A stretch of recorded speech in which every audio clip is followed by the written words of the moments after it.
ذهب رجل لمالك بن دينار فقال أراك عابدا، قال تعالى أدلك على العابد الزاهد، تعالى أما أوريك. فأخذه إلى رجل ومعه بعض كسر، فسمعه من خلف الباب وعياله يتطاغون عنده من الجوع، قاعدين يعيطوا ويزعقوا عايزين ناكل يابا، وهو لا يزيد عن قوله والله ما أنا الذي خلقتكم ولا شققت لكم سمعكم ولا شققت لكم أفواهكم، اللي خلقكم هديكم. وهم يعودون عليه بالمقالة وهو يعود بنفسه. فملك بن دينار طرق عليه الباب ثم أعطاه الكسر فقال الحمد لله الذي أرسل لنا رزقنا. فصادف ذلك أن أتاه أحد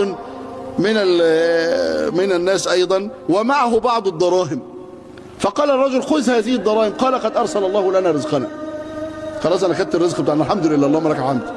فقال استعن بها على غدك.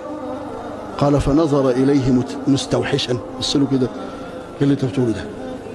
فنظر إليه مستوحشا وقال إذا جاء الغد أرسل إلي برزق غد.